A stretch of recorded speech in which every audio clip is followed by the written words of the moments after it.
closely at these fibers. They are coarse, stubborn, and prone to fraying.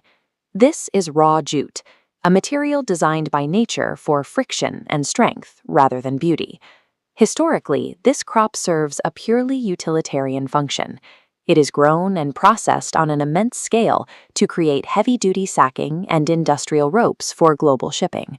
To take a rough agricultural staple and turn it into a delicate offering for Lakshmi, the deity of wealth and beauty, requires forcing the material to act entirely against its own physical nature. The skill of a master weaver lies precisely in bridging that gap. The value of their work scales with the physical difficulty of moving this crop from a loud, dusty mill to a pristine, sacred altar. Leaving the noise of commercial processing behind, the actual transformation happens in quiet, rustic workshops. Here, modern automation is entirely absent.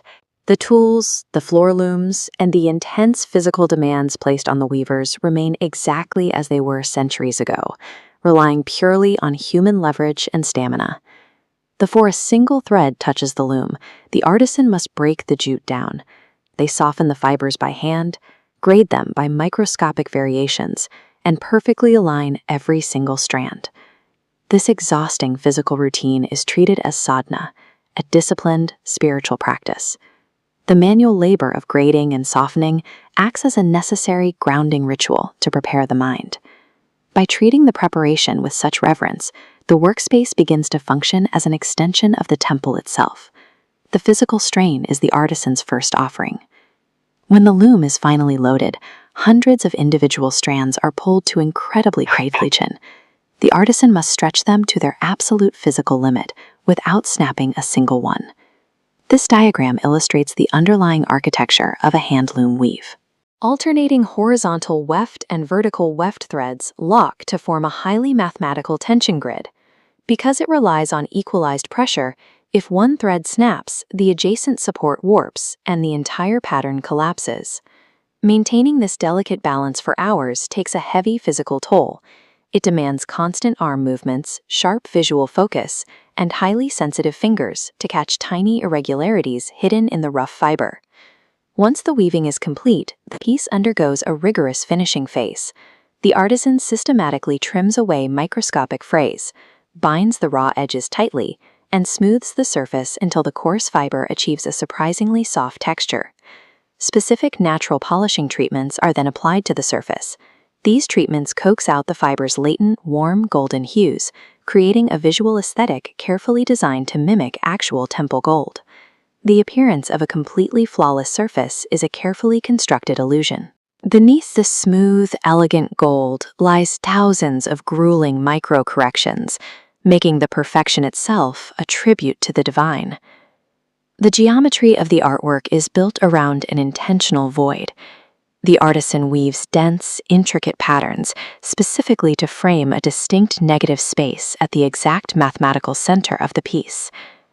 Surrounding this center, highly structured lotus motifs and strictly symmetrical borders are woven directly into the rustic material, translating classic temple architecture into a flexible, lightweight medium. This aligns perfectly with a long-standing tradition in Indian art called the Pradavali, an ornamental halo or arch. For millennia, stone carvers and craftsmen have designed elaborate backgrounds specifically to elevate the visual presence of a deity. By engineering this precise spatial and decorative structure out of jute, the weaver has constructed a temporary, earthly shrine. The physical labor ceases. The woven structure is complete, yet it sits quietly, waiting to serve its intended function. With careful precision, a brass idol of goddess Lakshmi is placed exactly into that woven center, immediately anchoring the entire composition. Fresh lotus petals and flickering oil diyas are arranged around the dais. These bright, ephemeral offerings stand in sharp, fragrant contrast to the dense, highly durable grid of the woven jute beneath them. Up until this exact moment, the weaving was functionally incomplete. Its true value is realized only when it acts as a structural vessel for devotion. The creator now steps back, letting go of his role as the master craftsman to assume the role of a humble devotee. This sequence reflects a core tenet of Indian heritage: the belief that the purest offering a person can make is the complete mastery and dedication of their own daily labor. With hands folded in prayer and a quiet smile, the artisan's daily creation ritual finally comes to a peaceful end. Through thousands of hours of intense physical labor, a stubborn agricultural crop becomes a sacred space. The highest form of devotion is built, strand by human hands. Jute is taking over everyday fashion. First up, fashion and accessories. We've moved way beyond basic grocery totes. Today, you'll find structured lattice-edge daily handbags and compact mobile slings designed for the city. Next, purpose-built utility carriers. That means insulated-style zipper lunch bags keeping your meals perfectly fresh at the office. And structured water bottle bags are completely replacing those flimsy, single-use plastics during your daily commute. Third, the office and the classroom. Jute has expanded into corporate button folders and elegant gifting envelopes. It's even hitting school desks with double-zip pencil pouches featuring bright, playful prints for kids. And finally, wearable heritage. These modern items act as everyday canvases for centuries-old Indian folk art.